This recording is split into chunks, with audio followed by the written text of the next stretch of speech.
So I think where we left off last time we talked is we talked about ground rules. And again, just as the conversation. So I think where we left off last time we talked is we talked about ground rules. Okay, Um, quiet. There we go. Sorry about that. Let's try this again. All right. Is we talked about ground rules. And just as a conversation we had just a few minutes ago and from the video on Tuesday, ground rules should establish that this is a respectful, confidential setting. It shouldn't be so highly structured that people feel like they can't open up. Okay. So again, just as a quick review, this list are some common ground rules that often you'll start with. So for example, one person talks at a time, raise your hand, listen to others, no mocking or attacking, be on time, respect each other.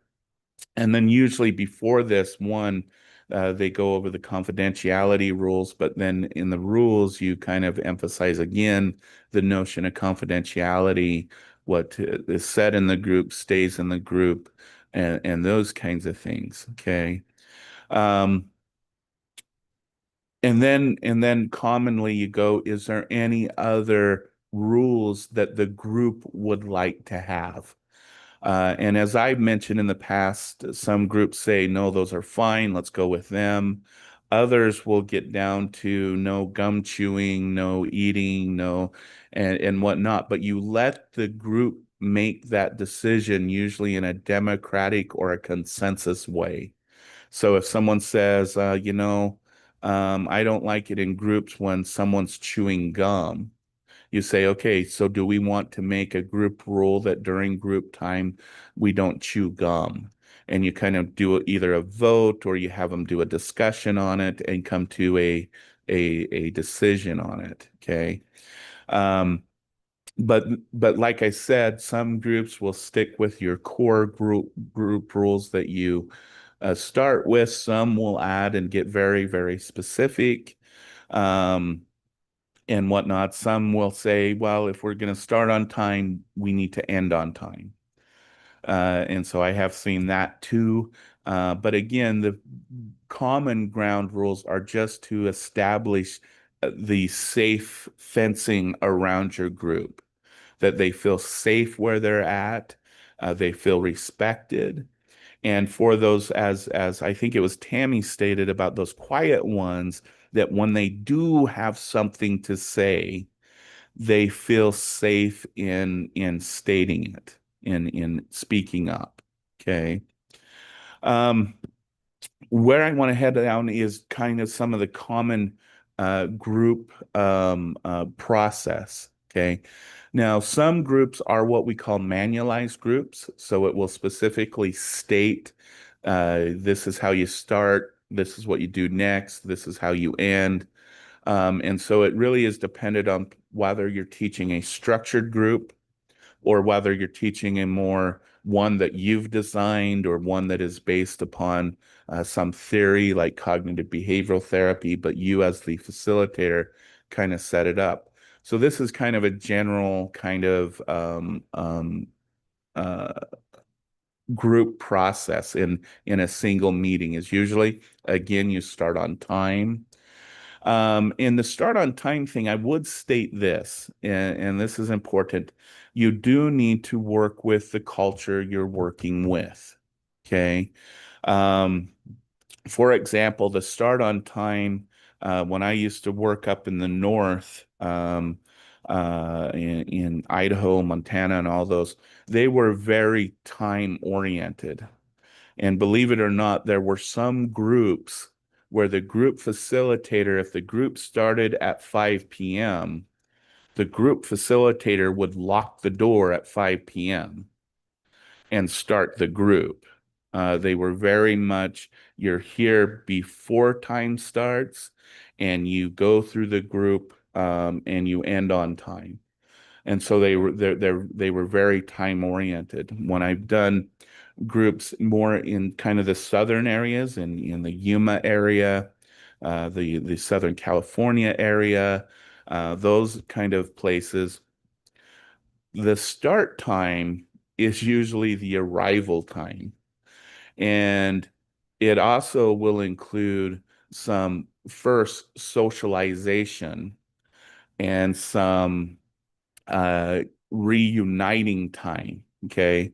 So I remember, for example, in some other areas that I've worked, especially kind of more on our southern areas of the United States, meetings has a start time of, let's say, 5 p.m., but you're pretty sure that meeting is not actually going to start until 5:30. Okay. So when you start on time, when you say start on time, you need to recognize the culture you're working in. Sometimes it may be everyone arrives on time at 5 p.m. and we will start at 5:30. Okay. And so you're dealing with start time, you really need to look at the group and the culture and the community that you're working with. Like I said, if you're going to go deliver groups in the northern part of the United States, your group members will be there 10, 15 minutes before a group starts, and they'll be in their seats at group time, ready to go. In other areas, I have noticed uh, start time is arrival time, and the actual start time is 20, 30 minutes later. So you kind of got to time that in, dependent upon the individuals and the communities you're working with. But once you do get everyone there, it's a welcome and thanking everybody for showing up, providing your appreciation for their engagement and coming to the group. Um, and then usually you make introductions. So introducing, like I said, in the open-end groups, you introduce the new group members, encourage them to make some comments, and then you review what you went over last week, what you role played, what you asked group members to do since the last group, and then you talk about your objectives for today, what you'll be covering today, what the group is about today. And then you remind everyone of the basic ground rules. Remember confidentiality, respecting each other, no harassing or negativity. And then again, encouraging participation. So this is your group. We're here to be here for each other and to participate. And then you will do some type of thinking check-in or something. You can either do that with the introductions, or you can do that after you review and the objectives and ground rules, and encouraging participation. So it may be, so we're here to, as a group, to learn and to grow together. Let's do a thinking check-in, or let's do a check-in on everyone. How was your week? And you do whatever you've established. Okay. And then some important things for the group member, for the group facilitator, unless there is something of a crisis nature that group members need to talk about. Okay, so let's say you're doing a relapse prevention and a few of the members of the group had major relapses. Okay, you may need to spend extra time talking about that and have the group kind of go off of the agenda and talk about those major immediate crisis events. Okay.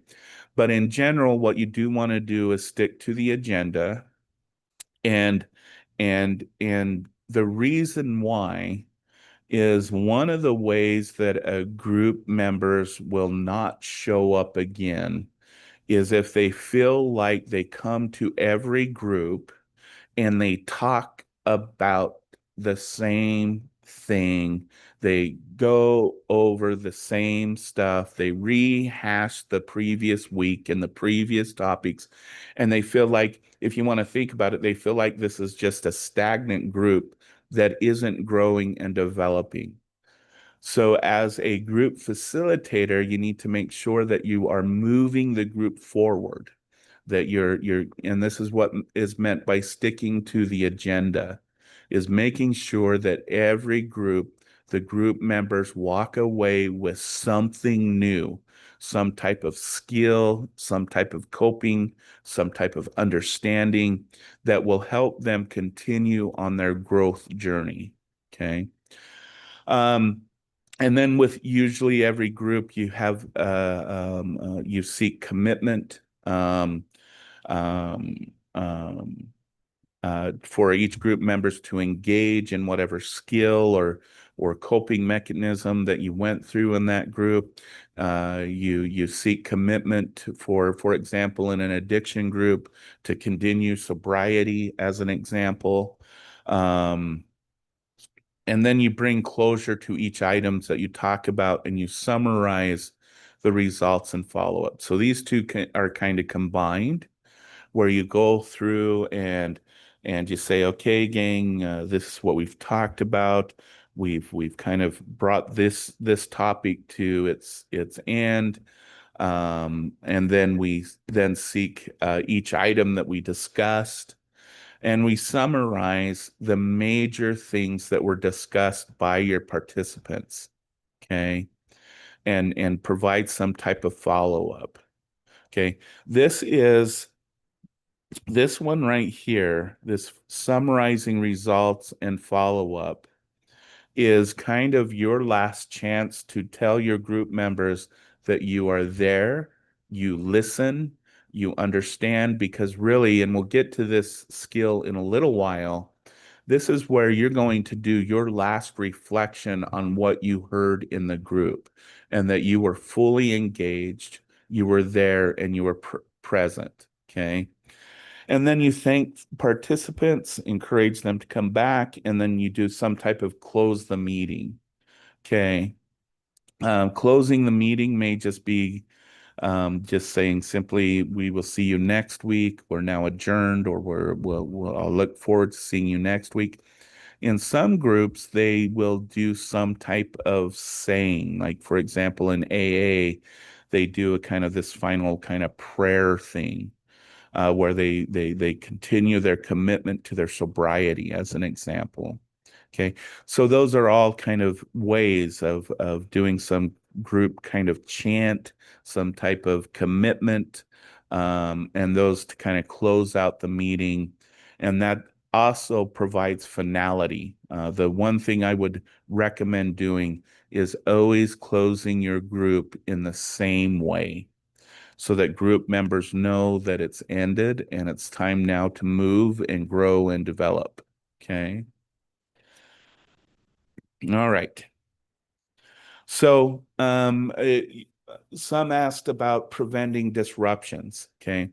And you're not always going to 100% um, uh, uh, prevent conflict, prevent disruptions, because human emotions are not rational in a sense, and sometimes they can take a person to levels. But these are ways that have been kind of shown in research to really lower the chances of inappropriate or non-productive interruptions or disruptions in the group setting. Okay.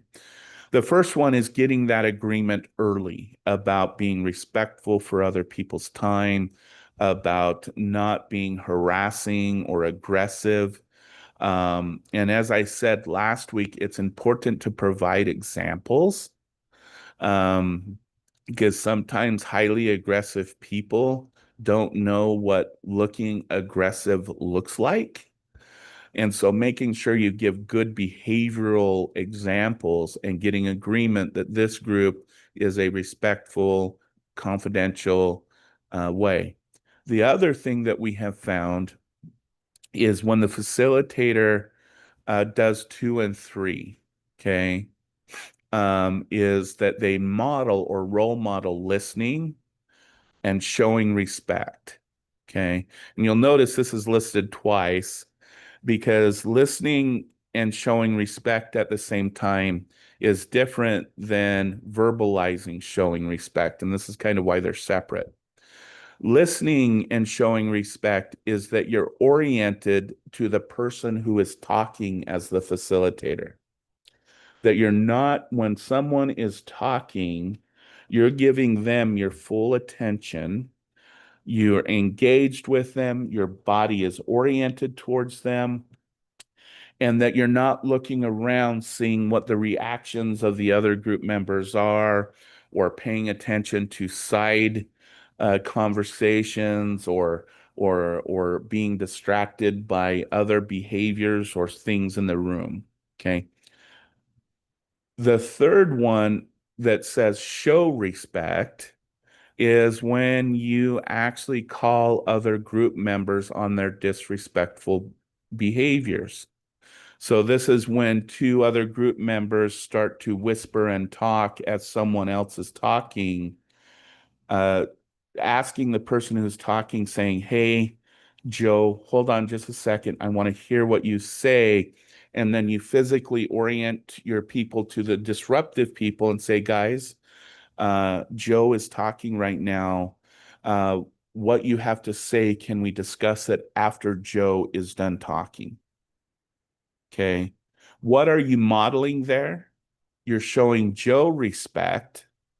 You're understanding the side conversation that probably needs to be verbalized, but letting them know that isn't the time and space to be doing that. And so you're modeling respect for each other. Okay. Learn expectations. Okay. So what learning expectations is making sure one of the things that often people look for and thrive on is consistency. Okay. So that, and that's why we kind of, in the last slide, I kind of showed this, and this, and you follow that format in every group. Because the one thing that can establish safety in a group is knowing what to expect next. Okay. And so on the facilitator end, one, it's about structuring the group so that group members know what they're going to engage in that group and they can expect it. The other thing is about making sure that you're checking yourself as the group facilitator. Okay.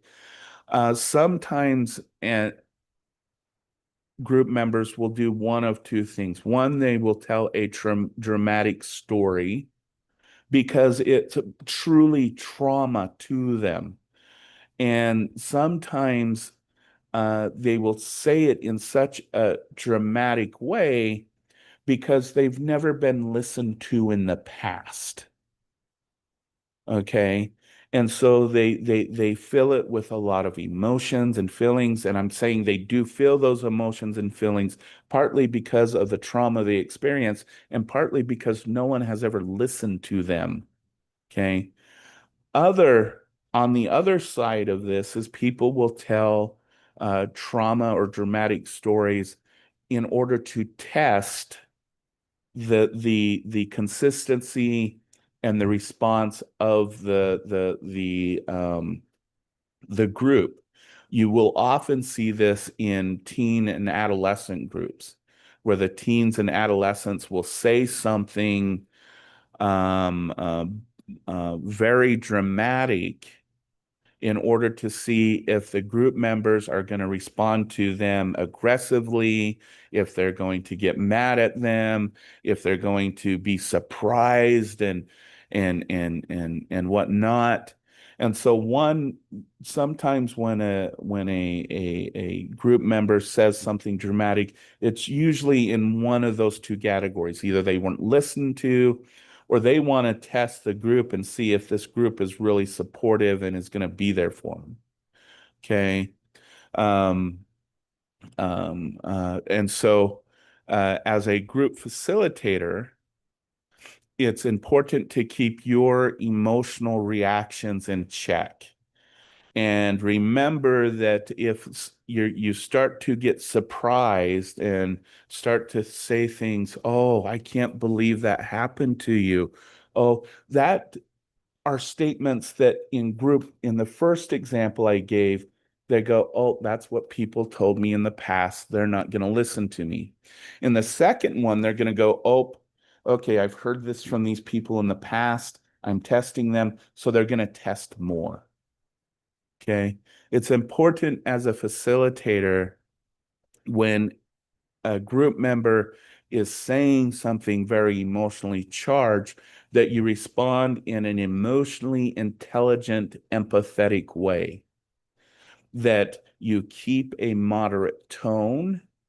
You don't provide an aggressive or exaggerated tone in your voice or your emotional expression, because that is something they probably have never experienced. Someone that is just there, they understand you're experiencing what they do, but you're not reacting the same way everyone else has reacted in their past. You're reacting with understanding, empathy, and calmness. And and that is truly a way to model not getting into an emotionally charged, um, divisive relationship. And this gets into number five, staying cool under pressure, um, and making sure that when group members are testing you or group members start to trigger you, that you maintain that calm, professional, cool demeanor. Okay. And so these are things to kind of keep in mind when you're thinking about how can I prevent or how can I reduce the chances of disruptive behaviors within my group. Okay.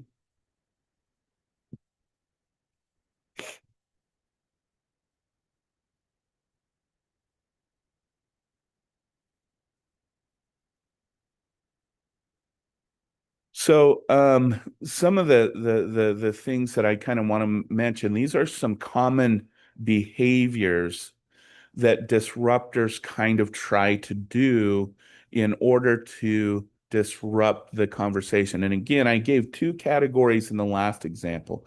I gave the person that who has never been listened to, and I give the example of the tester. The other kind is when an individual is not comfortable with the topic being discussed. That is the other source of disruption.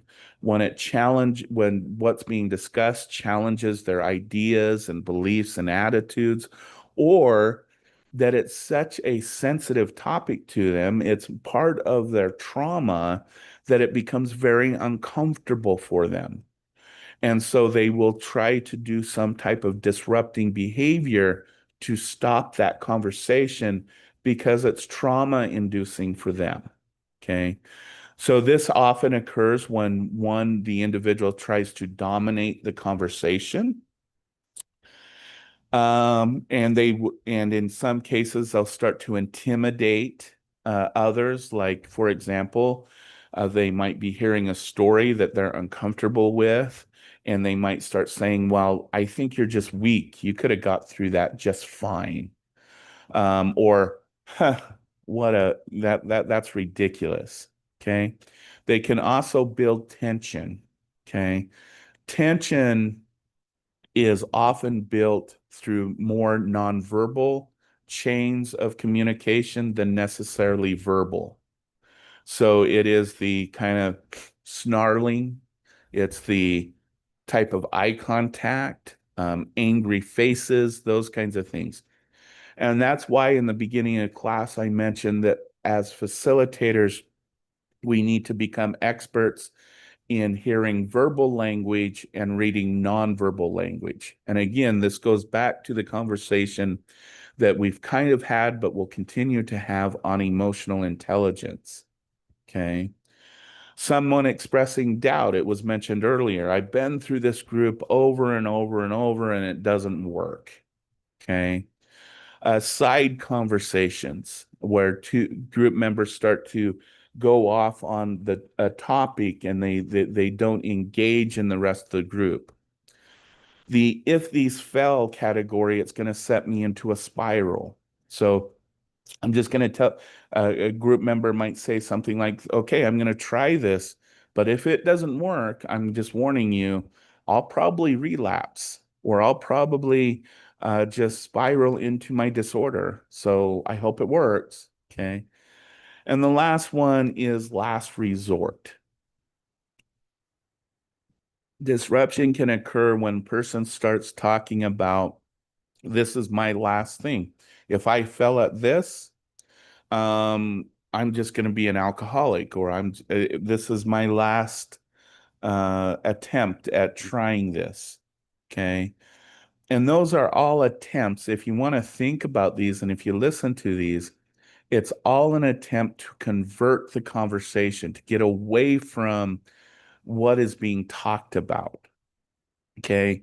And again, it's about going back to this and going through these five things and being and showing that this topic one is not scary. We'll get through it, and we can do that as a group and modeling those skills. Okay.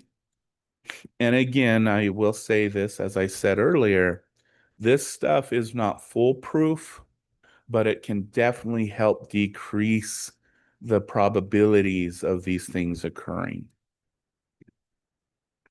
All right, we're going to stop right here because I want to dedicate our next Tuesday to the topic of emotional intelligence. I know you guys already kind of did the assessment earlier in the semester, so I would encourage you over the weekend to kind of look at that again and kind of look at any feedback I've provided on it. But what we will do next Tuesday and go into really what is it, why does it matter, and what can I do with it when I develop it. So I'm going to stop my sharing at this point, and I'll stop our recording.